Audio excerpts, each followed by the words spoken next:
All right. Hey, perfect. All right. What is BigMile? So basically, we are an independent CO2 calculation platform where we could calculate all the logistics-related emissions together with the warehouses and all your offices. And really, our strength is also to allocate it to, for instance, a specific customer, a specific unit, a subcontractor, period, and even on the lowest level per shipment. And if the goal is really, of course, to optimize this as well. And how we can do that is by giving back, by providing you a clear visualization of the process in reducing that we really can pinpoint, okay, this is where it hurts in your supply chain. You should really focus on this specific area. And of course, it needs to be done on a regular basis. So yeah, you have to, it needs to be easy, to work with.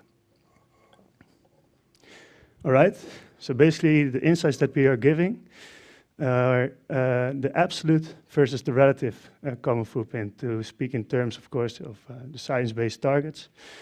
So above you see here the absolute carbon footprint. For instance, for a company, there's a shipper that calculated the carbon footprint with BigMile, and this is for a year. And below there, you see the CO2 per unit, tons in this case. And this is really the relative carbon footprint. And this is also really the KPI that you need to reduce, of course, because if you want to grow as a company, then most of the times you will have a higher absolute carbon footprint. But yeah, you really need to reduce the amount of fuel to, in order to reduce the goods, right? And then the second point, we also can identify the reduction potential for you. This is an example of that. So basically what we are showing over here are the average, the shipments versus the average CO2 per tons. So on the y-axis you see the average amount of shipments, and on the x-axis you see the average CO2 per tons. And then it's really the case for you as a company to focus on the clients that are lying in this quadrant. Because over here you can get the most impact. Because over there, for instance, anti-particles, it has a very high CO2 per ton, and it has also a lot of shipments that are going to them. So yeah, you can have a lot of impact if you reduce the CO2 per tons over there. Okay, and then what can you do as a company to reduce those emissions? Because, of course, it is really a call for action over here. And we, from BigMile, we really gathered three different actions that the company can undertake to reduce these emissions. One is the hub analysis. Second one is the road modality change, and then we're really talking about an improved truck layout. And then the third one is opt for intermodal. First one, hub analysis. What we have over here is an example from a client of us. This was really their as-is scenarios. They had one hub in the middle of the Netherlands, and from there they supplied the whole country with their goods. But as you see, the red dots are the most emission-heavy routes, and they're most of the times the farthest from the point of origin. So what did they do? They investigated whether they could strategically put additional hubs in the Netherlands, in combination with more long-haul shipments, line-haul shipments, sorry, that they could reduce the emissions accordingly. And that was the case. So they had an additional 4 hubs in the Netherlands, so in the north, in the middle, and in the east. And over here, they really, got to a 40% CO2 reduction. And what was also interesting is that opening small hubs was in the end cheaper than longer shipments, no matter the operational cost that it would require. Second one is the road modality change, and that is really an improved truck layout. We have this company, it was in Ede, so where we are right now, and they needed to supply the goods, 52 pallets per week, to a customer in Rotterdam. And yeah, most of the transporters, their preferred transporters, were able with the trucks to transport 30 pallets at once. So what they did is divide the 52 pallets between one full truckload and one not really full truckload.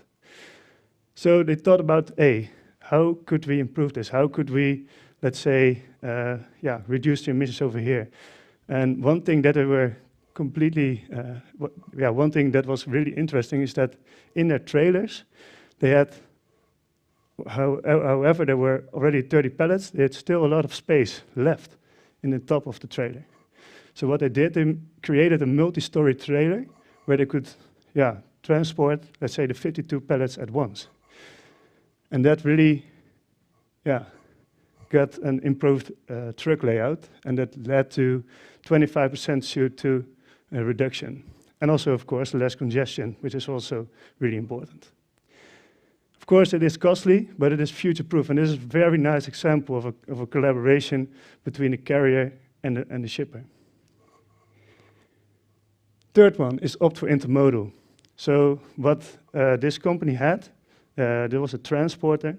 They had a very long shipment from Athens to Eindhoven. And by truck, it had a significant amount of CO2 emissions. What they investigated and what they realized is that it could also be transferred multimodal. And you see directly what the CO2 emissions were over there. It is a significant reduction. So the first part from Athens to Petra was carried out by trucks. The second part from Petra to Venice was carried out short sea. And the third part from Venice to Cologne was carried out by rail. And the last part by truck again. Of course, it led to 70% CO2 reduction. And of course, right now, multimodal most of the times is still more expensive. However, there will come a road tax in the Netherlands, for instance. And then we will come to the equilibrium that multimodal is not only better for the environment, but it will also be cheaper. And of course, lead time is of course also always an issue. But if you can really make significant change in the supply chain planning, then I think multimodal is the way forward. So these are companies that are using BigMile based by making scenarios like I just presented. And to summarize, what can BigMile do for supply chain and logistics? We really help companies to take accountability for their common emissions. And we really want to stay compliant with all the laws and legislations. And with BigMile, you really have close to real-time insights in your common footprint. You can monitor progress in the ways to reduce it. You can work with scenario planning, like the examples that I just presented. And you can report on a structural base on sustainability. And in the end, and last but not least, we as a BigMile, we stay informed about the law and the legislations that are coming. So for instance, there's going to be a new ISO norm, which is really going to be the standard in the world of CO2 common footprint measurement. We obviously need to comply to that. And that's the end. This is something that we are doing with BigMile, and we are doing that together with our customers, actually.